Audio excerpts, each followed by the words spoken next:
I'm Tracy Ormsby, the publisher of the Adirondack Explorer. Thank you so much for coming. And I should also thank you for braving the weather, but we don't care about that here, do we? Many of you read our magazine and our newsletters, and we appreciate that. Anyone who doesn't, there are many people from our team here, so get yourself signed up. First, I want to thank Ashley Walden and ORDA for agreeing to have this panel and hosting us here at Mount Van Hoevenberg. The Adirondack Explorer and many other news organizations cover ORDA very carefully. We are mostly concerned with the taxpayer investment in all the facilities here, and we, grill them pretty hard about those things. But we also think about the outsized role they have in supporting this region, and these facilities bring a lot of people here, and the improvements that have gone into these facilities are intended to bring more world-class winter sports here, and we're all hoping that that happens, and that's already started. And then I guess the big dream would be to have the Olympics come back to this region. That's what we're here to talk about today.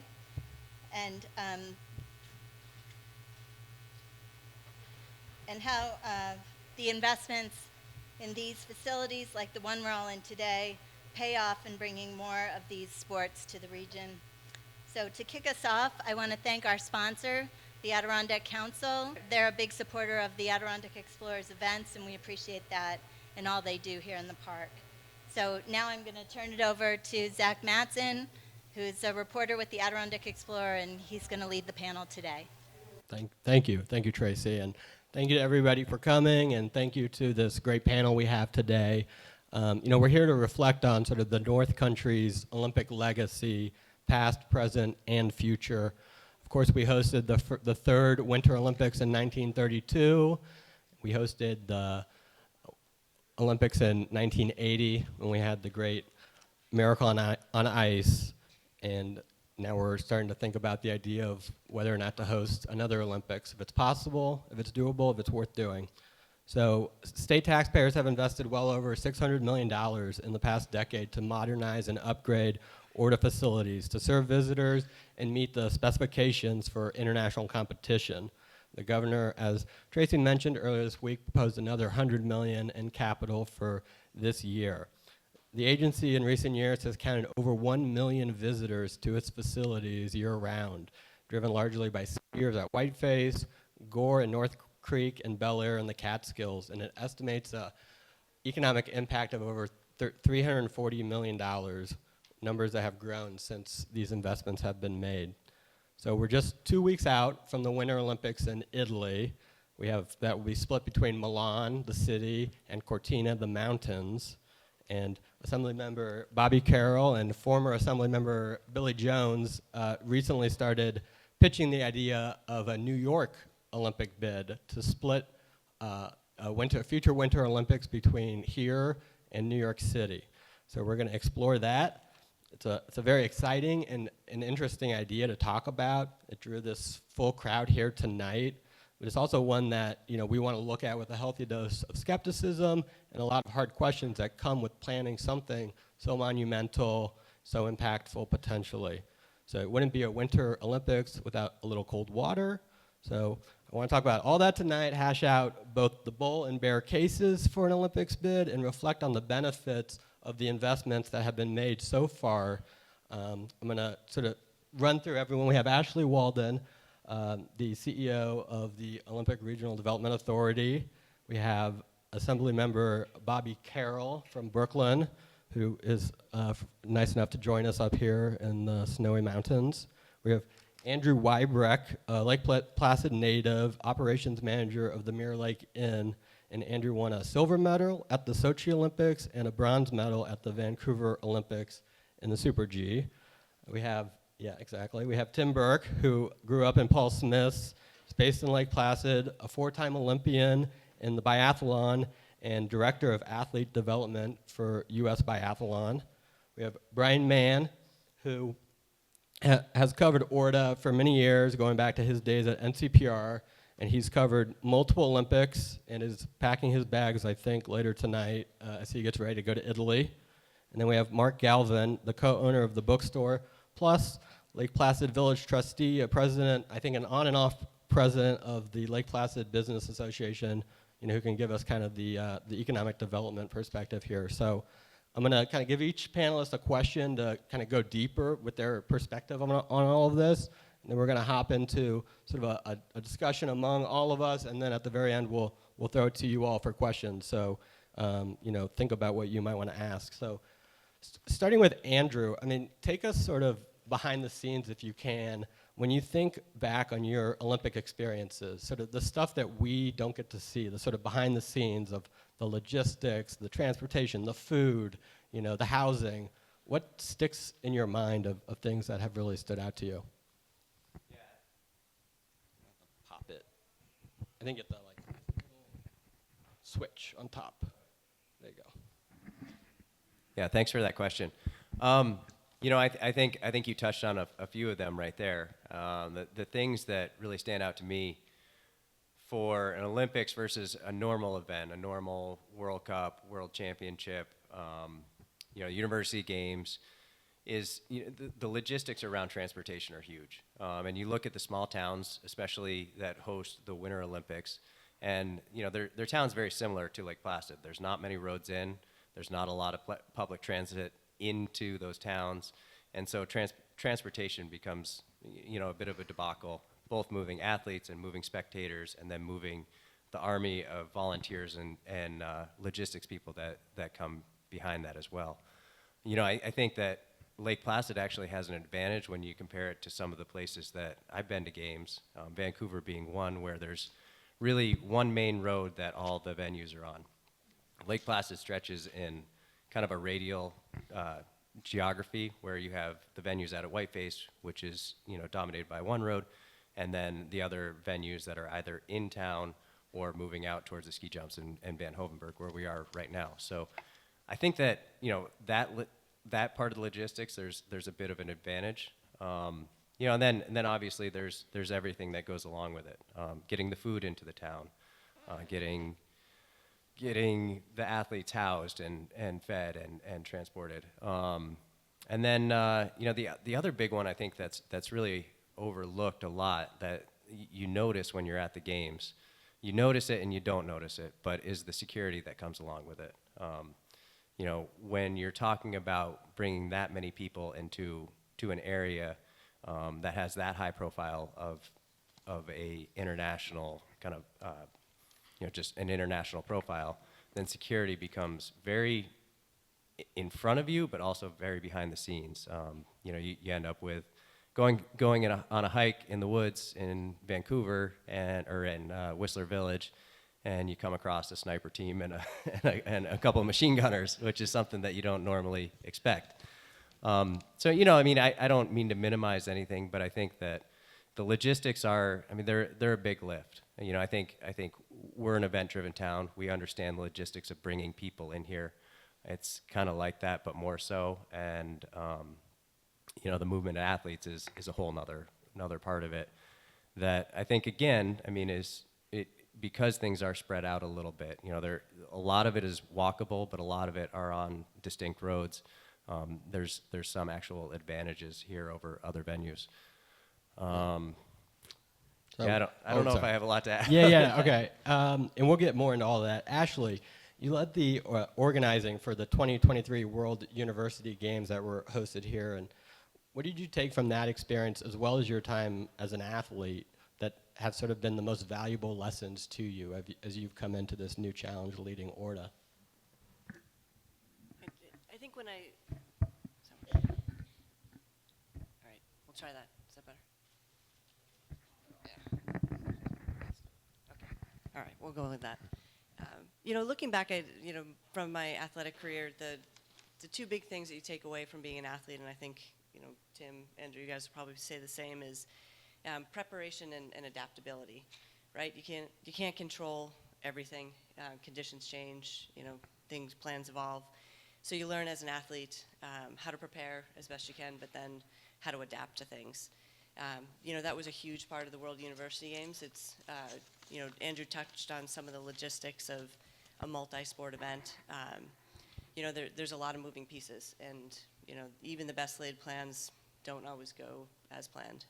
So being able to adapt and change that was a big piece of something that I carried from my athletic career, but also over the World University Games, and I think even today. But looking back at the World University Games, I think one of the biggest things and takeaways from it is just how incredibly important these venues are. The World University Games were really eye-opening, I think, for a lot of people on this area's ability to really host that high of a level and that large of a scale of a multi-sport event here. And they were really anchored and centered on these venues. So everything from Van Hovenberg to the Oval to Whiteface, really integral and not something that can be done anywhere. So I think that really was eye-opening, and just seeing out of the World University Games how many requests have come in from international federations, national, whether they be local or regional, just the huge amount of requests to host events here in the area, that it's really come to a point where we have to choose and be really careful about which ones we choose and why we choose them. So I think that was really eye-opening and a big takeaway for me from the World University Games. Yeah, and I know there's been a long list of events this year, and I think including 4 that were sort of counted as qualifying events for various Olympic events. Yeah. So, Marc, when we think about these events and a lot of what, the sort of rationale behind these investments and why it's worthwhile to try to attract these events to the region is, that the economic aspect. So what's sort of the view, from businesses on Main Street and elsewhere about how these events have gone so far, and then like maybe how we can better optimize for, the getting that economic benefit? Sure. I'm a second generation bookstore owner. My mother-in-law had her store open for the 1980 games. She had already been obviously in the bookstore business for 7 years then, and she still worked for 25 years after that.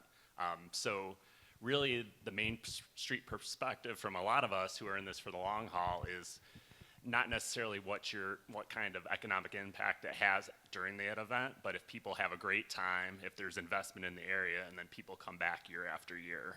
It's not necessarily the event itself.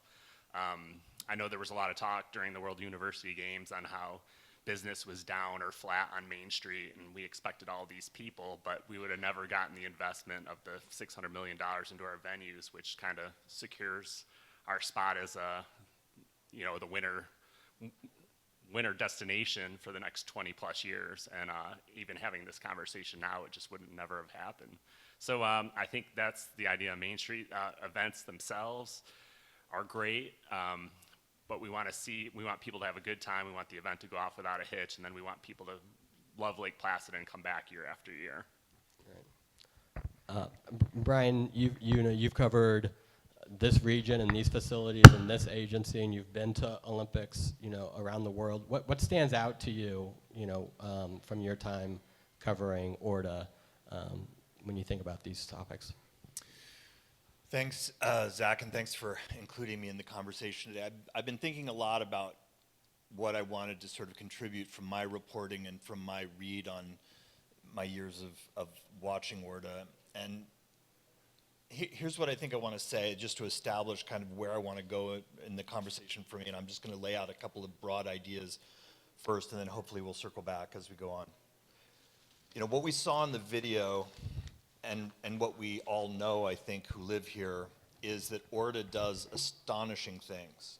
There are amazing events that occur here. We have athletes up here whose careers have been shaped significantly by things that ORDA has done. And a lot of that stuff happens off of a ledger. It's hard to quantify what the benefits to the region, to New York State, to individuals, to our lives, what they are. These things are difficult to account for. And I think that's really important. And in my reporting, certainly many of my stories about things that have happened at ORDA venues have really gloried in a lot of those adventurous things.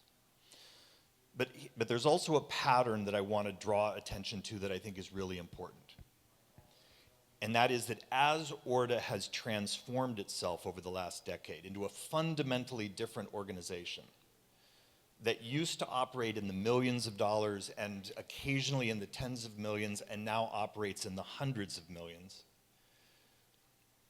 I think what journalists have seen, what the comptroller has seen, what many individuals have seen is that there are some really important questions that need to be asked. And I say this as a journalist, I have a clear bias, I'm in the questions business. There are some really important questions that need to be asked and really reported out as not just for our news organizations, but as communities. What is the return on investment? What is the management structure? Are we getting the returns on an investment on this scale? And let me be clear that I've dug into the numbers as accurately as I can, and right now, and I'm glad to be corrected, but it looks to me like ORDA is on track as the new normal to receive $800 million to $1 billion per decade as the new normal. There's nothing in ORDA's budgets going out into the future that drop far below that standard. And at those scales of taxpayer investment, I think it's really important to dig into those questions. And here's the pattern that I really want to kind of plant my flag on a little bit here. Is that wonderful blue sky stuff, including the idea of another Olympics. One of the things that I've seen over the years is that when these thorny questions get asked, often there is another bright event out on the future that we start focusing on. And I don't think that's bad. The idea of another Olympics is super exciting, right? But when we're talking about an investment at this scale, I think it's important this time not to let the aspiration and the fun and the excitement get in the way of those questions. We should ask those questions first. Where's the money going? What's a really good accounting of what that return on investment is over time? What are the wrinkles and challenges of management inside ORDA that have been reported on by the Explorer? I've reported some on them. ORDA officials have been very transparent about some of them. These are questions that we should wrestle with now. And let me just say one last thought before I pass on the mic, is that we've got some time. I mean, the soonest we can possibly do another Olympics is probably 20 years out. Realistically, it's 20 years from now. And so we've got time to have this discussion and to say how are these investments working? What's the return on investment? Is this taking us in a direction that we want to go? And as a journalist, that's kind of where my role is going to be over the next few years, is to be saying, let's look at our homework here now as we start building toward that really fun aspirational thing out on the horizon. Right. Thank you. Yeah, and hopefully we'll get into that. And if we're going to be talking about Olympics 20 years from now, these facilities are going to need to be maintained and revisited again. So, Tim, you work with the U.S. biathlon team and athletes who are who will be at the Olympics in a couple of weeks competing. Kind of just like take us into what is life like for them now? Where are they? Are the nerves growing? How are you feeling? Yeah, we're close. Yeah, nerves are definitely growing, but what an exciting time right now. We're just over 2 weeks out, so we have opening ceremonies on February 6th, and the first biathlon event is on February 8th. So we have our team selected now of 8 athletes to represent the U.S. in biathlon at the Olympics, and at this point the team is split up. We have half of the team competing in the Novo Mesto, Czech Republic on the World Cup, finishing up the last World Cup stage, and half the team has already left for their pre-Olympic training camp in Ridnow, Italy, up at altitude to prepare for the Olympics. After the races in Czech Republic next week, the entire team will join up for the final bit of training camp before heading into the Olympics. They leave February 4th. They're not going to be staying in the village, so they actually have rental houses right up near the venue this time around, and we're all really excited. So far this year, the results have been very strong for the team, and we're really hoping for that first Olympic medal finally for biathlon here coming up. I think we have the team to do it, so fingers crossed that everyone stays healthy and we can get that done. So quickly, what are some athletes? Who should we be watching for?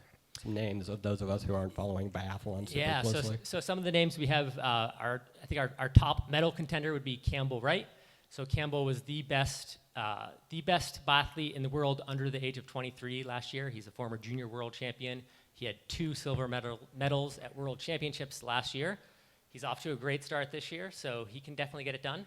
On the women's side, we have Deidre Irwin. She has a U.S. Olympic best for biathlon with a 7th place at the last Olympics. She's certainly improved since then, so she's absolutely a threat as well. Awesome. Great. Well, Bobby, you and Billy Jones, had this editorial recently that was sort of calling on us to envision, big sky jumping at Yankee Stadium and, opening ceremonies in Madison Square Garden or Times Square, and Olympic medal downhill skiing at Whiteface. Is a New York Winter Olympics really possible? Oh, well, of course it's really possible. And everything seems impossible until, of course, you do it. And I think that a New York City Lake Placid Olympics would be of extreme value to our whole state. One of the frustrating things that goes on in Albany, and I represent Brooklyn in the state legislature, but I've been blessed to be able to come to the Adirondacks every year of my life. My family has a camp on Route 28 on the Hudson River near the Glen, kind of right smack between Gore Mountain and Lake George. And it was that opportunity, right? It's phenomenal to be able to grow up in New York City, but it's also phenomenal to grow up here in the Adirondacks. And there's too much of a divide in our state between downstate and upstate. And when you dream of an idea like the Olympics, to say we can bring our state together and the amazing things that our state can offer a young person in Brooklyn who didn't have the opportunities I had to actually experience the wilderness, experience sport, that is absolutely phenomenal. Just like to give a young person who is growing up here in Lake Placid or in North Creek or somewhere else who dreams of going to Times Square or Lincoln Center or the Met, to give them that opportunity. And that's the point of state government. And I think that when you start dreaming about it and you think about it, you say, hey, just a second, we have the facilities ready to host these games. We've got Madison Square Garden and the Barclays Center and Yankee Stadium in the city of New York, and we've got this amazing biathlon facility and bobsled run and downhill run. And then you start saying we can put these things together. And I don't think they're 20 years away. I think it is deeply likely that there's a real shot at 2042, 16 years away, and the way that the IOC chooses Olympics is very different now. They start choosing them more than 10 years out. And I think saying we've invested in this, and the investment may be high, but when you look at the scope and the size of the state government of New York, people can be naysayers, but it's $260 billion. Investing in these facilities, investing in our shared future, and creating a culture that is actually linked between downstate and upstate, I think that has immense value for both communities and would be an immense civic project that would supersede almost any civic project that our state has undertaken, since the Erie Canal. And I think we would be foolish not to consider it. Right. Sticking with you, Bobby, go a little deeper on sort of how you envision this collaboration between New York and the North Country going, and logistically, who is managing the planning for this? Who is paying for it? Who do me and Brian send our FOIL requests to when we want to inform the public? Well, I don't want to pretend that I'm the decider, right? One of the great things about being a state legislator is you're an advocate. You're an advocate for your constituent, you're an advocate for ideas, but you represent people, and I think that's why we're all here today, is to talk and to discuss. I think there's real interest from upper levels of government, both at the New York State level and the New York City level. I won't speak for Lake Placid or the North Country. But they and all of us can convene together and say, this is something we would like to do. And we, in the op-ed with my former colleague, Billy Jones, who's here right there in the corner, it is to have an exploratory committee, to have these conversations, to bring like-minded people who are civically engaged, who are politically engaged, who are engaged in the business community in New York City and in the Lake Placid region to come together and over a year, 18 months, figure out all these questions. How would we pay for it? how could we have a privately financed games? How could we make sure there are sustainable games? How could we make sure that there are small d democratic games, so it's not a games of exclusivity the way FIFA is in New York City, but it's games that everybody can participate, that everyone can go and imagine themselves in. I think that is possible. We have to be willing to ask those questions out loud. We have to be willing to put away our cynicism and say, this is a great opportunity. And let's ask these questions. And we may return 18 months from now and say, these answers are coming up in a way that maybe we don't want to do it. It's not a foregone conclusion. But I think we should go through that exercise. And my guess is that when we go through that exercise, because of the abundance of resources that New York has in sporting and entertainment facilities, and the ability to create a giant civic project like this, my guess is that most people in both communities will say, we can't afford not to do this. Yeah. Do you have any news to share about this exploratory committee? Who's on it? Has it been established yet or no? No. So, again, I'm an advocate, and so, I defer to the governor, I defer to the mayor of the city of New York, I defer to leaders throughout the state that I'm going to keep advocating. That's why I'm up here. I love coming to the Adirondacks, so invite me always. I will always come. I was at Gore Mountain last week with my wife. The skiing was great. Thank you, Ashley. And we're going to keep doing that. And so when I'm in the halls of Albany, I advocate for this idea, just like I advocate for a lot of ideas every single day, and I'm not shy about that. And so I'm going to keep advocating for that, and I do think it is going to happen, and I think it's going to happen in the not too distant future. But I have no, inside knowledge to say that it's going to happen here or there, or this is the person who's going to be on it. I was reading through Bobby's list of bills he's sponsored, and he had some like wolf legislation in there, and that's the tell for a New York City legislator that they have an interest in the Adirondacks, I think. So, Ashley, talk about, so how does this idea of hosting an Olympics fit into ORDA's mission and priorities? And sort of when you think out about the potential of this, what more do you think needs to be done to get these beautiful facilities Olympics ready?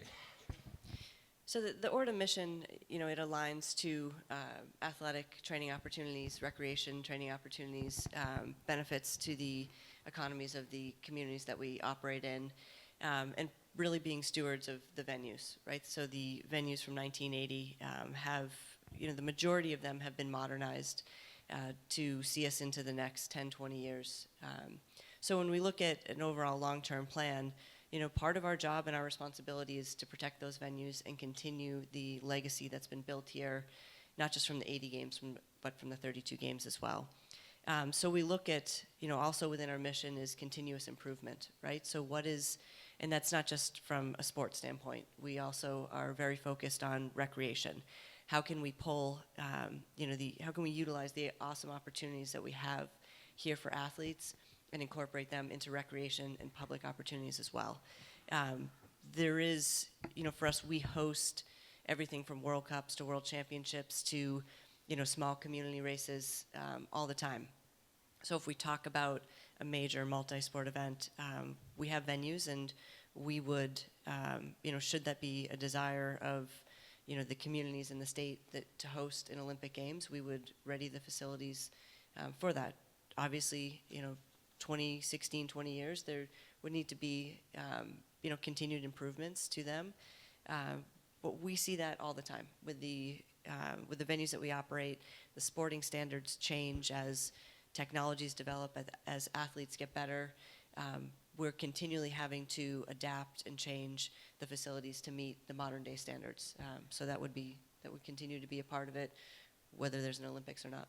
Right. There's when I was doing some research into this topic, there's like kind of a whole academic field of economists who are skeptical of the cost benefits of these mega sporting events, Olympics, World Cups, et cetera. There's a 2024 study from economists at the University of Oxford that documented the high cost overruns that define Olympics. Every winter and summer games since 1960 were over budget, sometimes 3 or 4 times over budget. These researchers called it the iron law, over budget, over and over again. So maybe New York can buck that trend. Brian, when you think about this idea, like what needs to be worked through? Maybe get as specific as you can. I mean, do you think that I don't know if people came in on 73 today. Is that wide enough? I mean, like, really, what would we need to sort of think through if we're going to make this happen? So, first of all, I want to say again very clearly, as I said at the beginning, I want to keep hammering this theme. The blue sky of an event like this is really hard to quantify. So what the benefit of having an Olympics would be, as the Assemblyman says, there's a lot in there that the legislature, the governor, the community might say, this is worth everything that we want to do to make it happen. So what I want to bring to the table is the question of what that would actually be.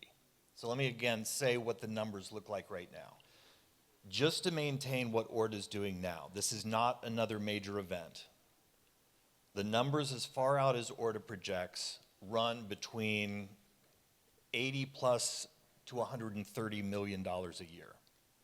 That's from the taxpayer. Which means that if we go 16 years out without any massive new investment for an Olympics, we're talking, again, $1.5 billion, very likely, probably more, looking at past, where we've been to get here.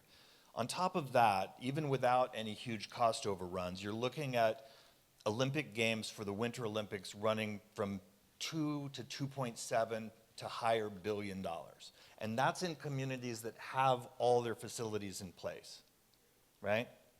So the question that I think is really important to ask is there return on investment for that? Is that bringing things to New York State? Is it bringing things to these mountain villages that are around here to New York City?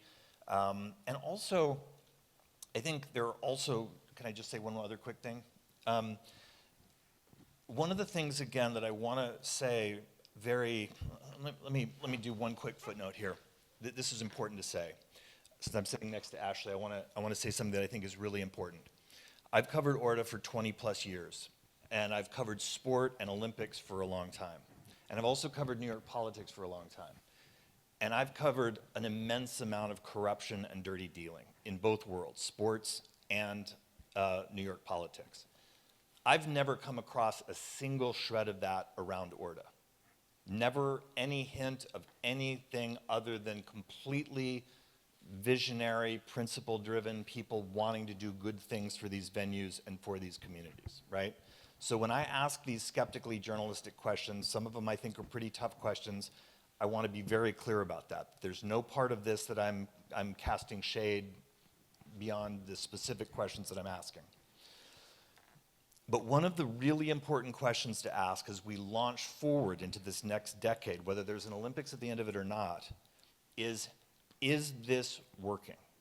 Is ORDA, as it's constituted now, as the facilities get bigger, as they get more and more difficult to maintain, is that all working? And let me just give you one specific question that I have. At the meeting last month of the ORDA board, ORDA officials themselves acknowledged that they do not have a good grasp on the ongoing maintenance and repair schedules that are needed out for this vast amount of facilities. And I encourage folks to go back, and it's on YouTube, just watch that meeting. Listen to what ORDA officials talk about, and again, I say this with admiration as a journalist, they talk about it very transparently, that they don't have the personnel, they don't have the expertise, they don't have the staff to even develop ongoing maintenance schedules for some of the facilities that now exist under ORDA's management. That's not a deal breaker for another Olympics, but it's one of these questions that we should roll up our sleeves and ask and answer now before we get distracted by another big visionary thing. That would be my argument, is this is the time to ask those tough questions and get really good answers. And I had this for later in the program, but maybe I should come to Ashley now. I mean, there was, at the last meeting, there was discussion about a contract to hire a consultant, no more than $3 million to do a facilities management maintenance plan, a long-term, a conditions assessment of all of the facilities, over $600 million in insured assets, to create a plan for how do we protect these? How do we take care of these assets going forward to get the most out of them that we possibly can? And there was some discussion among the board about, can we do this in-house? I don't think everyone loves the idea of paying a bunch of consultants a few $1,000,000 was kind of the gist of the discussion. But actually, it was tabled. Where does that stand? What did you take away from that conversation? And obviously, you guys are trying to get onto this long-term plan. So what did you take away from that conversation with the board, and where does that all stand currently? Sure. So really, ORDA is drastically different than the organization was 10 years ago, right? A ton of investment, major events. Really, it's a new era for us. And so the discussion, and I do appreciate, Brian, the comments on transparency, because we are, it's something that we take pride in. The conversation is around the organization is culturally different. We do have, insured assets of, over $600 million. Replacement value of the assets is probably double or triple that at this point. And so what we're looking at as an organization is how to extend those investments, right? There's multiple ways to do it, but really as an organization, we want to centralize things. We want to be bringing the venues together, and we want to be doing what we can to not just maintain those assets, but to extend the life. We don't just want to meet the end of their useful life. We want to extend that as much as possible because there's value here, and we see that. And so that was the conversation at the board level, and it is. I understand the price tag associated with it, and right now we're doing just providing a lot more information so that we can continue the discussion. Can I say something about that? Sure, go ahead quickly.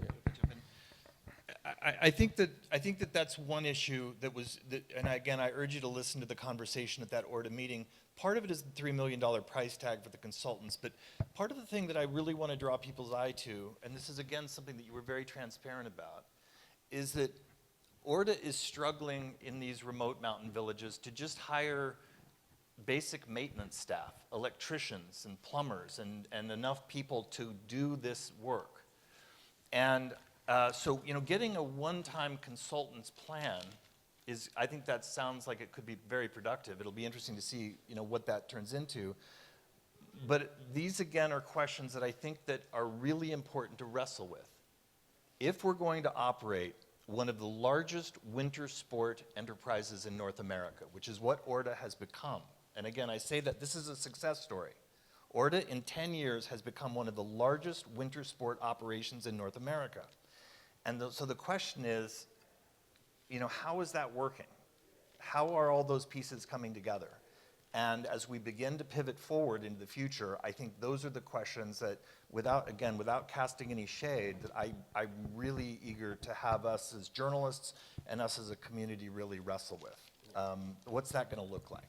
Yeah, and I think part of that plan was sort of how does your staff and what kind of staffing needs you might have going forward. I don't know. Please go ahead. I do want to get to other people here in a second, sorry. but yeah, and sorry. just to respond to that quickly, it's an opportunity. I think, Brian, is the answer. It's an opportunity because there is opportunity here for additional workforce. There are problems that need to be solved in the community outside of just, what we're seeing from a staffing, from a workforce, from a housing standpoint. But I think what we're focused on is the opportunity that lies ahead. We can solve a lot of the problems together in these communities with that opportunity. And yes, it needs a workforce to support it. We're trying to put together the plan to be able to build up that workforce and help solve some of the problems here that everyone faces. So I think one of the things that these economic analyses don't really get at is sort of this idea of like a culture and an identity for a region. And so, Tim and Andrew both grew up here and became Olympic athletes.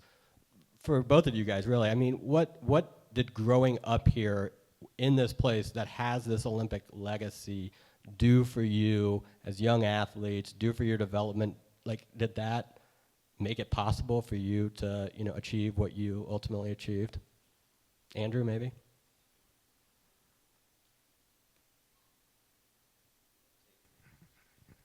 Take the mic out this time.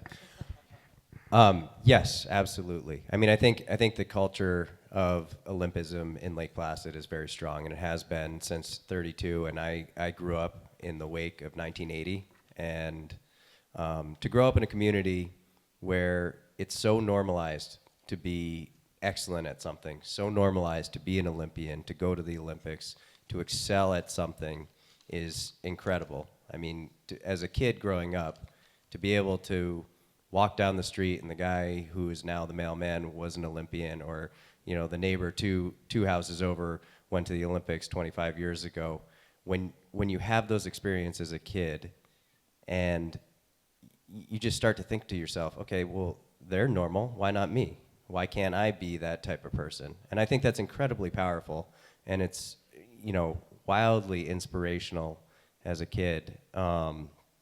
Yeah, I don't know, Tim, if you have anything to add to that.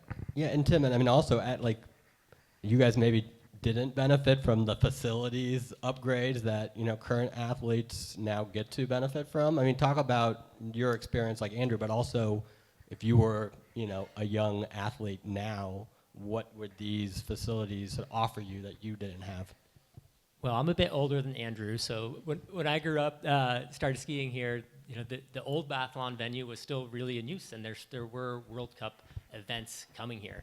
And I remember my parents letting me skip school and going over and watching World Cup events here in Lake Placid, and that being something that was incredibly inspirational to me. But much like Andrew said, growing up in this area as a kid, everywhere you go in town, you're reminded of the Olympics, and it's something that can be possible for you too.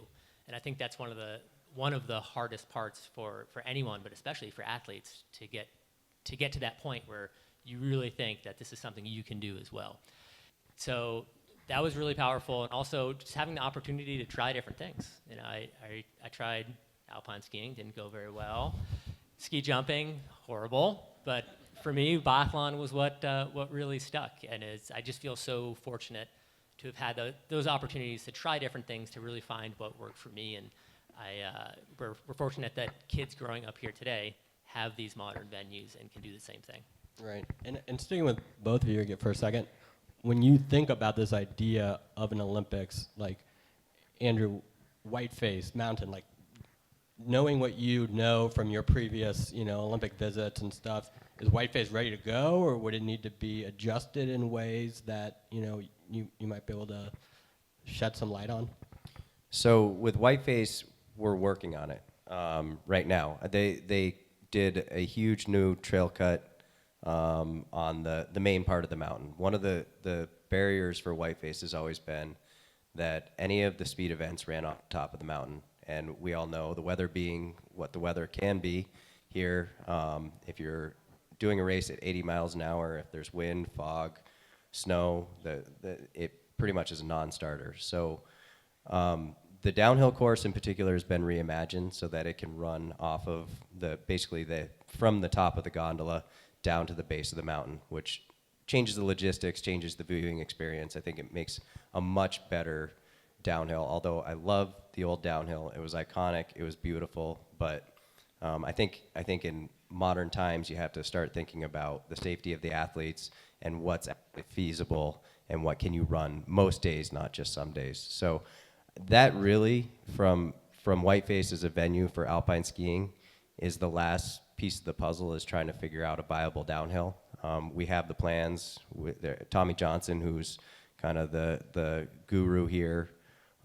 He's up there building the course, I believe, this week, and we have NORAMs coming up, which will be the first big test. And I think it will go very well. I think collectively, we all came up with a great track with a minimal amount of effort. We were able to move some trees and put together a venue that I think will serve Whiteface and this region for all the alpine events for a long, long time to come. Yeah. And Tim, I mean, same thing with the biathlon facilities and the cross country facilities here. Do they need more to be ready? They're ready. So with the work that was done for World University Games, for Nordic, for cross country, for biathlon, the venue is truly world class. For biathlon, it's an A licensed venue, which is what you'd need to host a World Cup and eventually an Olympics. So they really did a fantastic job here. It's one of the most challenging courses in the world, absolutely. And I'd love to see the world's best competing here. Andrew has competed here as well in biathlon. But with the work they've done with the snowmaking, it's some of the snowmaking capacity they have here on this venue is better than almost any other Nordic venue in the world. So they're really able to do incredible things with that here. And later on this season, we'll have 2, not World Cups, but the one step below that, IBU Cups. They're really high-level races, up to 30 nations competing, and that's what needs to happen before kind of stepping up to a World Cup. Right.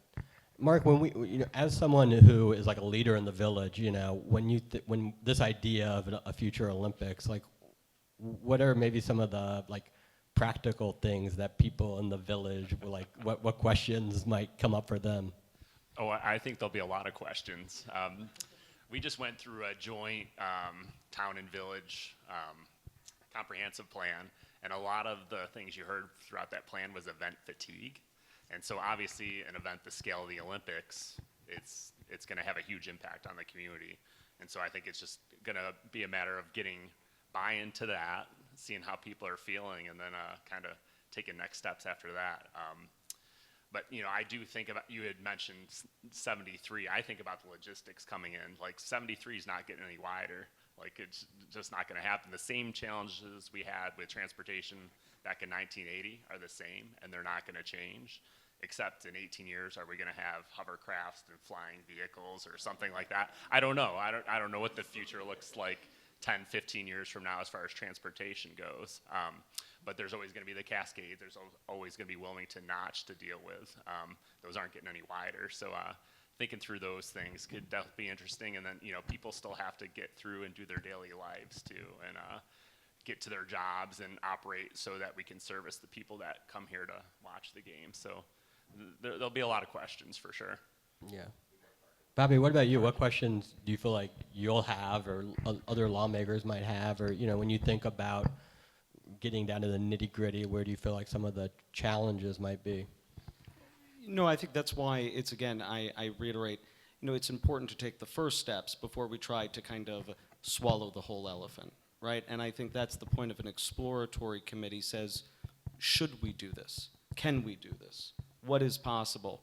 And then if those answers are yes, you would have a runway of 10, 12 years to say, how are we going to do this? And I want to go back to, Brian, you were mentioning that, the logistics, the transportation, housing, these are the things that a future games in, let's say, 2042 could really tackle. Because we do have the venues in place. We have the venues in New York City. We have the venues here in Lake Placid.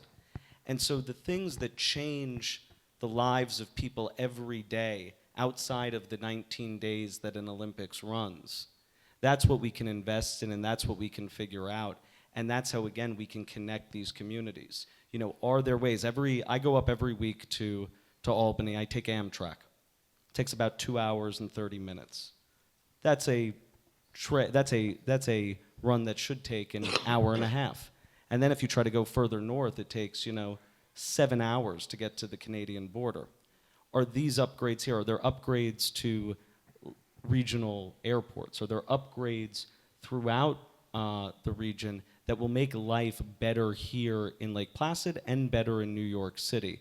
And that's why you need to take big imaginative ideas, because if you're going to get political leaders, if you're going to get business leaders to actually sit down and plan long term, you need something at the end of that plan. It is very hard to herd the cats that are in Albany. And I promise you, it's even harder to herd the cats that are in New York City. You need those ideas. If you don't have that vision, you will never get people who are going to sit down and take time out of their day to say, now I want to figure out this issue on Route 73, or on the Major Deegan in the Bronx, or pedestrianizing Lower Manhattan, or pedestrianizing Times Square, right? We all have the exact same problems in New York City that all of you have here in Lake Placid. They're just of a different scope, and sometimes of a different nature, but they're the same things. It's what's up with our housing? What's up with our transportation? How can we, figure out climate change? How can we figure out schooling? And these big ideas allow you to do that, allow you to get people in a room to convene and to move forward.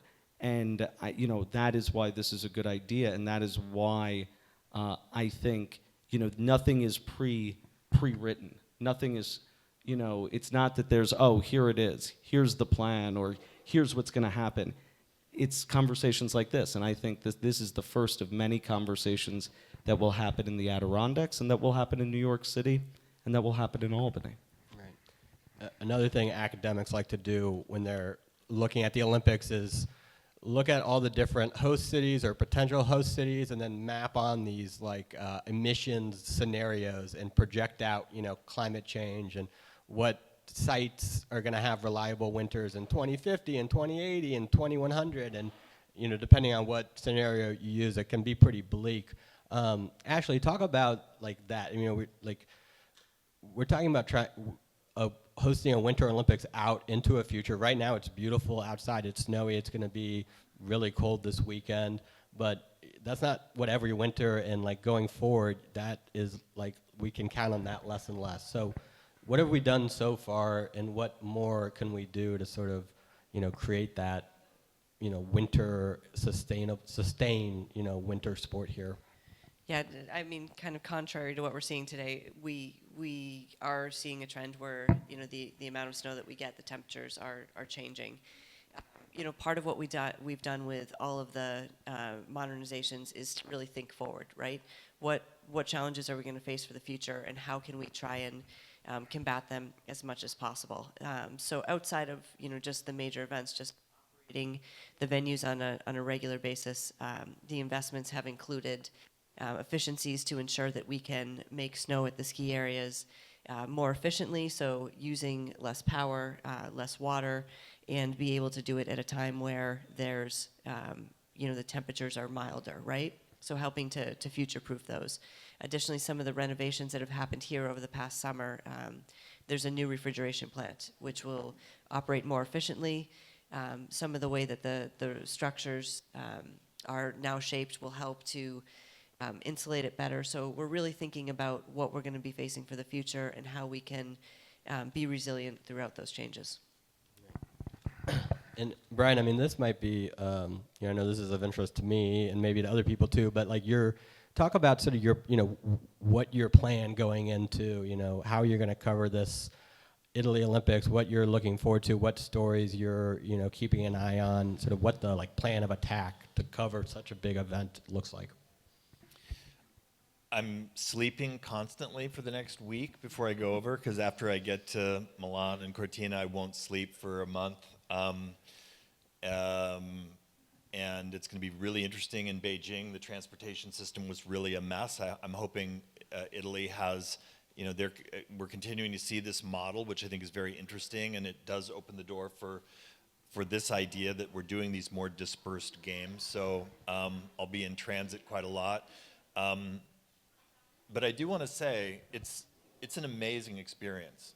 The athletes get to enjoy it in an even better way, obviously, but for me, this is as joyous as it gets. And what I always hope for, this happened in Paris, it was not true in Beijing. My hope is that it's all about sport.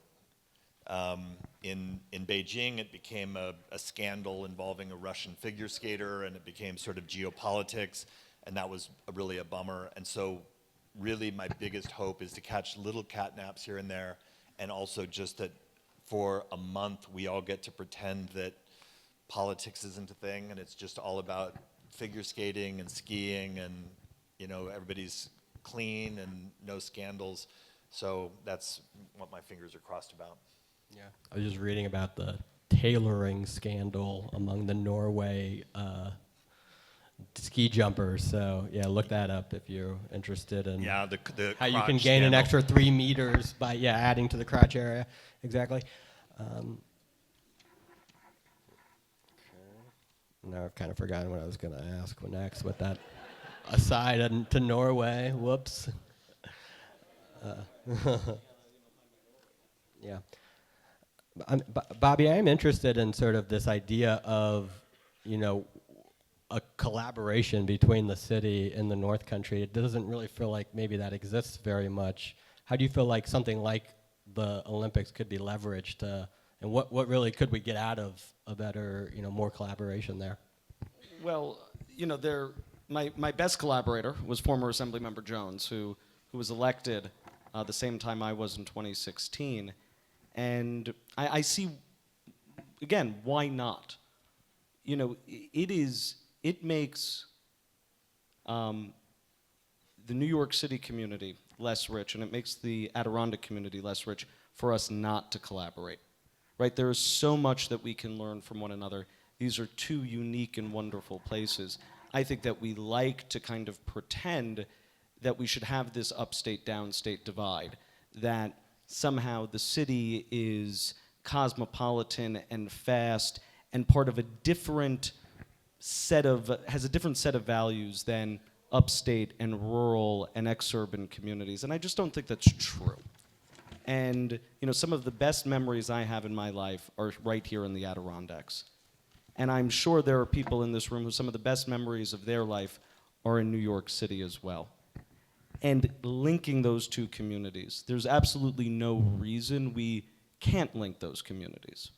And we can make that possible. And when Milan and Cortina said they could link, and they are almost exactly the same distance as New York City and Lake Placid. And I'll be in Italy as well. And I'm going to take the train from Milan on February 18th, and it's going to take me to Venice, and then I'm going to get in a bus, and I'm going to go 2 hours up to Cortina.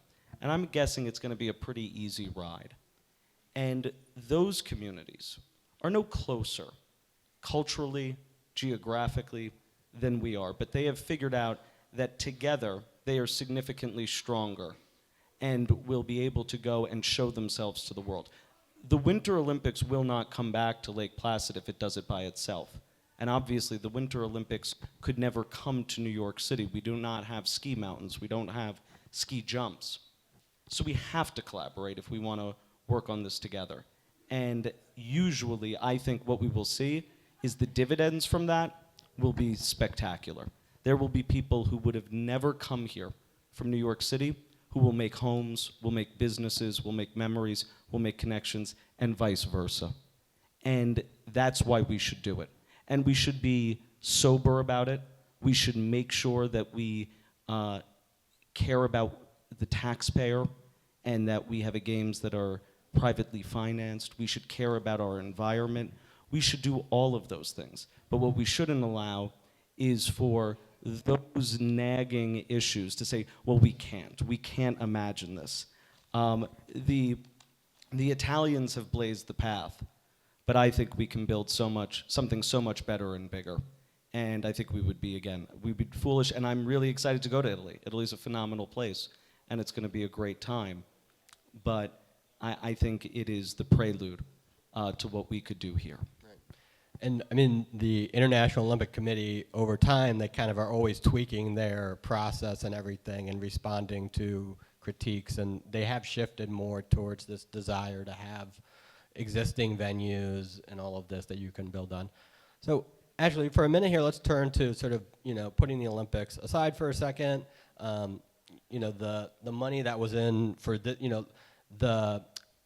the facilities, the upgrades, that there's been a lot, obviously. What are the next things that sort of still need to be done? And, the money that was set aside, proposed at least, for additional capital improvements going forward, where are the next areas that we could invest? Sure. So looking at the venues, there was a lot of investment to get ready and prepared for the World University Games. That was primarily focused on Mount Van Hoevenberg here, the Olympic Center. Some of the work that we're doing now, future, is addressing the venues that didn't see some of the modernization during the World University Games. So there's some work being done here on the sliding center for Van Hoevenberg. It'll be part of a 2-year project. At the ski mountains, there's still some needs there as we continue to improve the snowmaking abilities and the efficiencies, so across all 3 ski areas. And we do have outside of Whiteface, Gore, and Bel Air. So all of those, when you look at an overall state budget, it's not just Lake Placid focused. It is focused across all 3 regions and all the venues that we have. Right. And address this question about the the staffing challenges. This came up after the World University Games. It just like, and we all, you know, every organization that operates in this region faces this, to get the experienced, qualified, talented people to do the work, who can find the housing, who can find the childcare, who can live here. So what does that look like for ORDA, which such sort of niche technical requirements and stuff, and how are you guys trying to overcome that? And of course, if we're talking about an Olympics, you know, the challenge of organizing, planning, all of that's just gonna, you know, be magnified. Yeah. So I think we're not unique in our challenges with staffing and with workforce. I think a lot of the communities and, you know, the other businesses that we talk to in the communities also struggle with workforce. What we're really focused on is, you know, we have an incredible team and we have an incredible staff. We need to ensure that we are training the next generation so that we're passing down the information. We need to think about how we're staffing. We need to be more efficient. We need to, you know, use technology where we can so that we can ensure that we're meeting a workforce need that we can meet, right? We can't plan to you know, employ 1,000 people in a town that doesn't have 1,000 people. So really taking a look at it and trying to be smart about how we address the problems that we have and how we can use technology and other resources to combat some of the staffing problems that we might run into for the future. Right. And sort of back to, you know, these, what we've gotten from these facilities. Tim, I mean, talk a little bit about the, you know, the athlete perspective, and I'm certainly not an athlete developing for the Olympics here, but like what does that experience of being an athlete in this region, how is it different now than it was, you know, 10 years ago or 15 years ago? Yeah, I think right now one of the best things this region has going for it for our young athletes, I can speak specifically to biathlon here, is that we have both our top Olympic national team type athletes training here, plus you have athletes from that all the way down through development. So there are times this summer when we're out on the biathlon range here where you'll have an athlete training on one end who might be winning an Olympic medal here coming up, and you might have an athlete on the other end of the range who just got started and is shooting for their first time. And that's something that's really, really special to this area that you're just not seeing in other places. Okay. Now, I was earlier. I was watching to get ready for this clips of Andrew on YouTube, skiing down a mountain really fast. And I mean, Andrew, like when you're standing in that gate, you know, with the potential of a medal or whatever, like what's going through your mind? How do you process that? How did you handle that? Hopefully, by the time you're standing in the gate, not much is going through your mind, and you're pretty much on autopilot at that point. But I mean, it's you know, routine and consistency, I think, are what give you strength in sport, and being able to replicate day after day the same feeling, the same experiences, the same routines is, you know, that's invaluable. And I think that's what really helped me when I was doing it right. That's what was really good. When I was not competing as well or doing it poorly, that's kind of where I fell off. I was in my head. I was trying to overthink the problem. But man, what a feeling to be there, to just represent your country at the Olympics at the highest stage. I remember going to my first games in Vancouver, and in my head I was thinking, this is just going to be business as usual. I'm going to get off the plane and I'm going to treat this like another race. And the moment that I stepped foot in Vancouver, like literally got off the plane, that plan was out the window, because I realized that we're in a whole, you know, we're not in Kansas anymore. It's a whole different scenario. Yeah. I actually grew up in Kansas, so that's why I do not ski downhill. Yeah, actually. But no, in that video of you when you won the bronze medal in Vancouver, there is a second there with like around 40 seconds into the run where you've got like a leg kind of up in the air. And yeah, it's really amazing. So I do want to open the floor to questions from the audience here. let's see, I'm going to hand the mic to Carrol, and I think she can go around, and we'll get that going.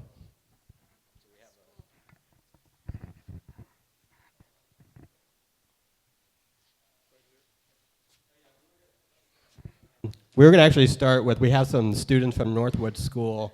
I think they're in the back somewhere. And I've said this at previous, as a former education reporter, I do reserve the right to give the first question to a student, although I kind of regret the last time I did that, so we'll see what they come up with. In terms of Olympic ice hockey, now that the NHL's, like NHL players are allowed to play in the Olympics now, do you think that'd be held at the Olympic Center? Or do you think it'd have to be pushed down to MSG? Yeah, Bobby. I also speak for the commissioner of the NHL.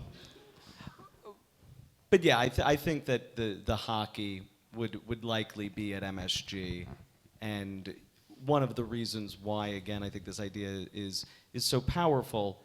If you look at the hockey arena that they're going to have in Milan, not only is it still being built, and the rink is maybe not the exact right size, but it has roughly 12,000 seats, where if you've ever been in MSG, it's 19,000 seats, which would give a host committee two really huge advantages. One, selling more tickets is helpful in financing a games, but two, it also, again, democratizes those games, that you say, hey, we can actually make sure that we bring everybody into this, that it's not just this exclusive event where we've got a small amount of tickets and we're going to sell them at the absolute highest cost. But I do think that the hockey and the figure skating and those events, they would be in the city.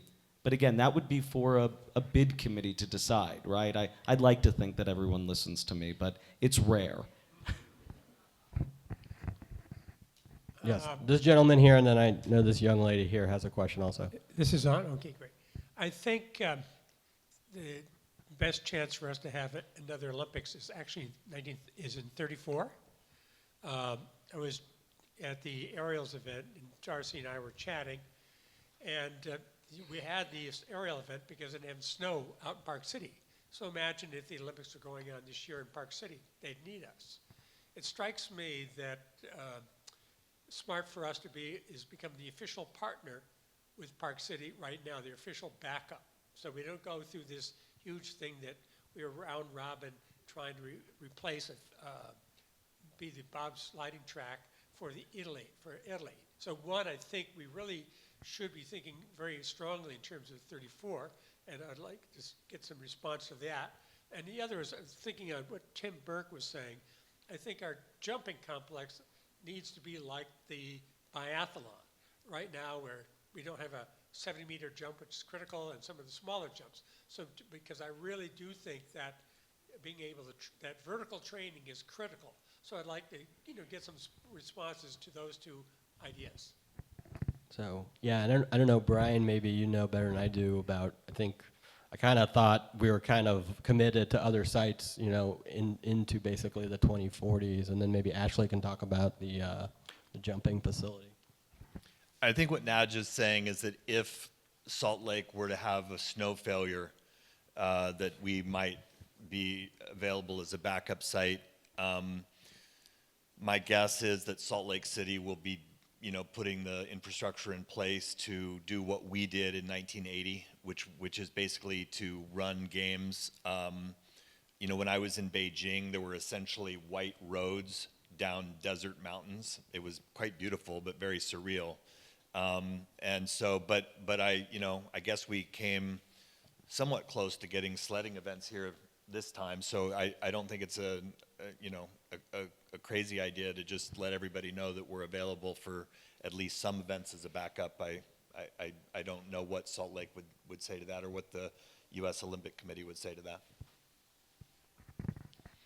I guess, Naj, just on the question on the jump, so we have been looking at options. One of the things that is super unique about the opportunities that we have here, as Tim mentioned, is that while the venues are built for the highest level, we also see the first time somebody steps into the sport, they often do it here.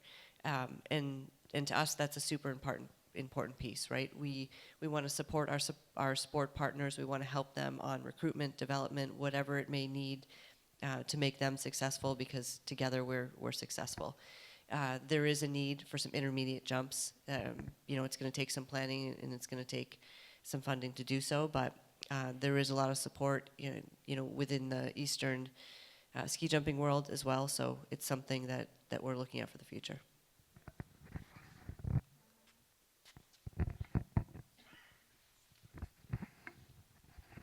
Hi, I'm Margaret Beggins. I'm with the Skating Club of Lake Placid, and my question is directed towards yourself, Assemblyman. I just want to say I really like the fact that you're bringing downstate to upstate. I grew up in Queens. I lived on Long Island for 34 years, and when it came time to retire, I chose here. Not going to live anywhere else but New York, and we're all New Yorkers, okay? My point is, and my question is, with regard to putting figure skating events, or where figure skating events would go, I noticed that you're focused on New York City and not Long Island. And I think for figure skating, I think Long Island would be, considering that you have Nassau Coliseum, you have the UBS Arena, and you also have the Twin Rinks facility in Eisenhower Park, that would be a great area to put the figure skaters. The only thing I see as a problem there would be you'd probably have to get dorm rooms or something for them in Hofstra. But other than that, I think that would be, because I volunteered for World University Games. We just did Skate America, and our venue is fine for those events. But when you're talking about figure skating at the highest level, you're going to have an NHL-sized arena for those events, and it just was proven by, they had it at the in Minnesota. Nationals were in Minnesota, and they had it at the XL Center, I think it is, where the Wild play. So I can't see figure skating coming back to Lake Placid as an event, because I just don't think we have the infrastructure or the places to put up the athletes, the media, et cetera. Okay, Bobby, are we going to let Long Island in on this too? Or? Well, look, I don't admit it. I'm from Brooklyn, but Brooklyn is on Long Island. It's at the very west end of Long Island. So that's a great idea, right? The UBS Arena is a phenomenal world-class hockey arena. There's the Barclays Center in Brooklyn as well. There's the Nassau Coliseum. This is the point of an exploratory committee, right? Is to go out and say, hey, we have this abundance of riches. We should look at this. We should talk about this. And I think the broad idea, the thesis of the idea is that the ice events, all the ice events would be in the city, and the snow and sliding events would be in Lake Placid. I think you could do some other interesting things. You could do a cross-country sprint in Central Park. You could do a big air competition in Yankee Stadium or Citi Field. But none of this is set in stone. None of this is gospel. But I love that, right, like you, I grew up in New York City. You've decided to retire here. I think that's phenomenal. Maybe I'll convince my wife to retire here. I did try to convince her during COVID to be up here more often than we should have been, which worked a little bit, but the internet was a little spotty sometimes. You can get away, though, without working when you're in the legislature sometimes. She had a real job. Hello. Yes, go ahead. My name's Jeff Aronstone. I have to say, I see the vision of this kind of united New York thing. As you were talking, I just saw it happening, that if we can get people down in the city excited coming up here, and people from here excited to go down there, with that transit, like with a faster train to kind of make that, even after the games, that could continue, that we'd be like, oh yeah, I just want to go up to the Adirondacks for the weekend. That makes sense. That, to me, that makes it worth it. But I think that one of the things, the other thing I see is the bit of fatigue that Marc mentioned, that we sometimes feel in this area, that like we're being asked to volunteer this, and this, and what maybe sometimes feeling like we're giving more than we're getting back. And I applaud some of the changes that I've seen over the last couple of years. One of my favorite things is over the summer they were running, running races and mountain bike races out here for free. It was just an amazing community event free for pass holders and $5 for the people who didn't have passes. So it's pretty inexpensive. But anyways, the point is that was the type of thing that was like, yes, we need more of that. And I think that would help with that fatigue. And then last thing I would say is that I think another thing that might help with that fatigue is sort of maybe a little more recognition of the local input in general. You know, one thing I was thinking about as I was walking up to this building is that this building is actually owned by the town of North Elba. But if you look at the plaques out there, I see ORDA and I see New York State, and I don't see town of North Elba. So I think there does need to be a bit more recognition of the community and the local taxpayers who are, you know, contributing in many ways, but also asked to contribute as volunteers. Yeah, I don't know, Mark, do you want to maybe jump in on this and like how we could engage the local community here so that they won't feel sort of like, whoa, what is this train coming at us? Well, I think it's weighing the event versus what the long-term impact is on the area. I think if you told a lot of people they're going to get a parking garage on Main Street as the result of the Olympics, that you might get a lot of supporters for that. That's my big pipe dream. I've been going for that for the last 20 years, but it's things like that to get some buy-in. I mean, obviously that's a big one, but it could be even just little things like Jeff had mentioned, fun races and that sort of thing. So we don't have all the infrastructure yet. We need an Olympic village for athletes, I think, and a parking garage. Yes. Go ahead. Brian, you want to add? Yeah, I think one of the things that I think is really pretty exciting about this conversation is that it offers, again, I'm bringing the idea of questions. And one of the questions that I think, as ORDA has fundamentally transformed itself with the help of the legislature and the governors, is what do we want this to do? Like, what do we want these villages to look like after another decade? Like, we're hearing about fatigue. We're also hearing about a lot of excitement. We're hearing about, challenges and what infrastructure is missing. And so I think one of the things that I would love to be involved in as a journalist is reporting out, what does North Creek want to be in another decade as these investments? The towns around Bel Air, what do they want to look like? And Lake Placid and Wilmington, even larger, because the lion's share of the investment does come here. And so, is Lake Placid going the direction that we want it to go? Does it look now, 10 years after this transformation began, closer to what we want it to look like? And now that we're adding this other visionary idea on top of just the ongoing ORDA investments, it gives us another opportunity to say, great, we're thinking really big here now, so what's the goal? Is it a parking garage? Is it some other, integration of, we've seen, for example, some real tension down in the North Creek area in terms of how it all integrates. And I think these are, again, some of the questions that we have the opportunity now to ask. How is this all going to fit together? And if we continue to do investments on this scale, where do we want it to take us? And that's, I think, an exciting opportunity. You can hear, like, some of these ideas about having, and I know from reporting on this that the Olympic organization wants to hear this now. They don't want to just hear about an exciting 1 month of an Olympics. They want to know that these villages, if we tried to sell this idea to them, they would want to see what's the long-term benefit to these communities. And so the plan would have to include some really exciting ideas that people in these communities really want in a transformational way.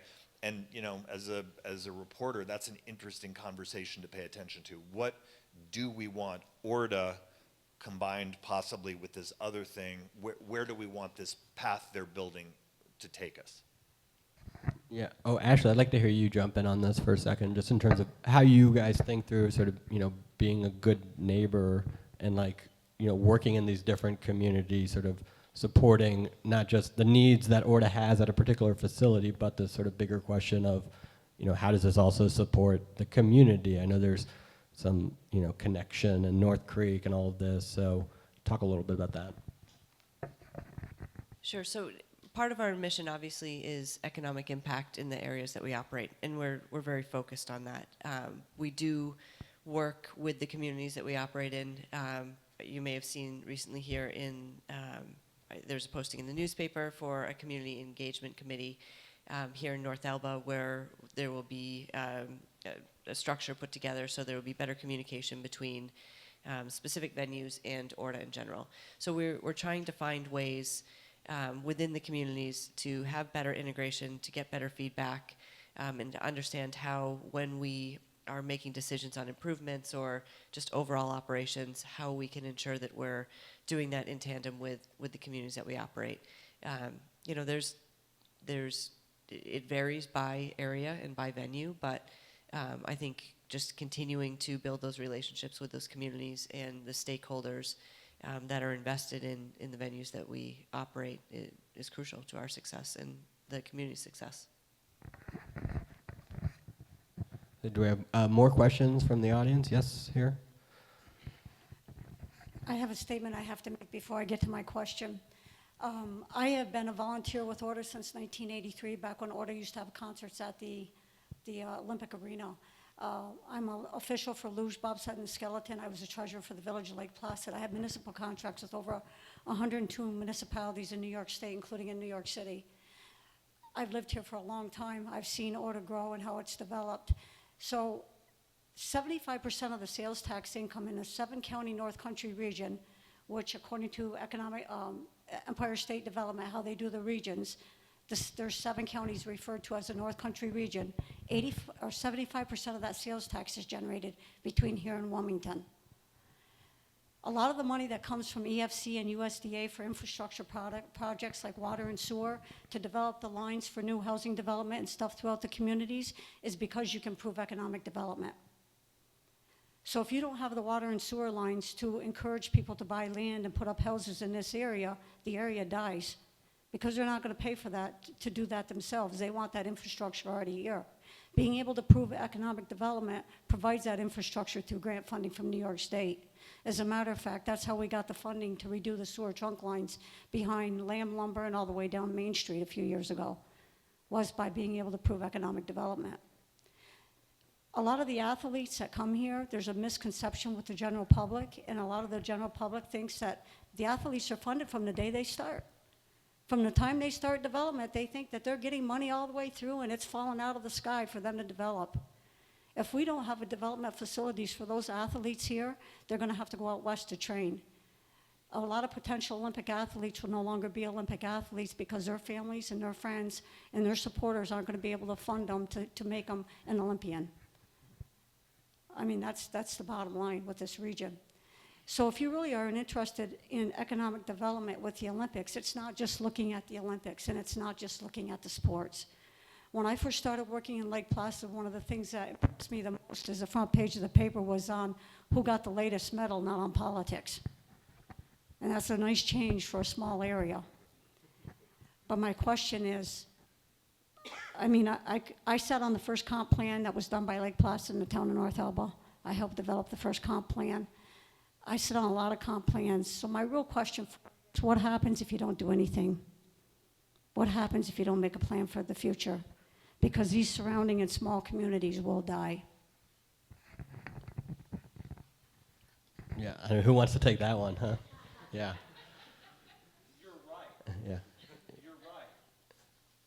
And that's why we have to do all this.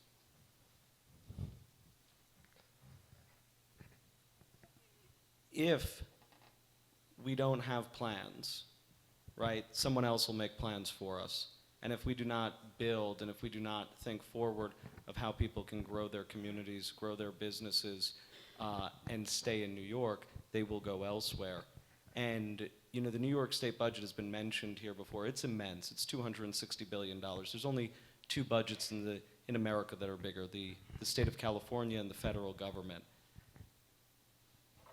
Making this a place that is indispensable is critical to keeping state dollars coming to the Adirondacks. And I think that's something that everybody in the Adirondacks should be deeply interested in. Yeah. Andrew? And I just want to add one thing to that. With the economic development data that's come out recently, so I think it was from 2012 to 2023, So that kind of fits squarely into this whole period where the venues were being upgraded. In 2012, from 2012 to 2023, Essex County has grown in tax dollar revenue, or tourism revenue, by 159%. It is now the largest tourism generating area in all of northern New York State. It has surpassed Warren County and it has surpassed Saratoga County. And it's closing in on $1 billion a year in revenue. And I think what we need to look at when we talk about the venues is there's a lot of beautiful places up here. Everybody has a lot of choices. What does this region have that nobody else has? And when you look at the closest point to where the venues are, where the venues exist, I mean, that is the Olympic venues. And I think that you can maybe not draw a perfectly straight line, but you can look at the investment that the state has put into the venues, the usership of the venues over the past number of years, and say, yes, this is having an incredible impact, both in visitation, but in the people that are inspired to come to this area and inspired to spend their dollars up here. Is coming here for their first time, is going to visit a venue, or is coming because of something Olympic related. Everybody that's coming back, I would say a large portion of them are going to visit venues, do something Olympic related, but they got introduced to the area, I would say by and large, because of the Olympic legacy of this region. Great. Well, it's 6:30, and I promised everyone that they would eventually get out of here, but I thought it was a great discussion. I appreciate all the panelists here, like, Bobby. Thank you. Yeah. So, yeah, like Bobby mentioned, this is really just the start of this conversation, and we'll continue to have events like this to keep the conversation going. I know Brian and me, my colleagues, will continue to ask these hard questions, watch the meetings. We'll be tracking everything that goes on. So I hope everyone stays engaged in this conversation, and we'll see where it takes us. So thanks a lot, everyone. Yep.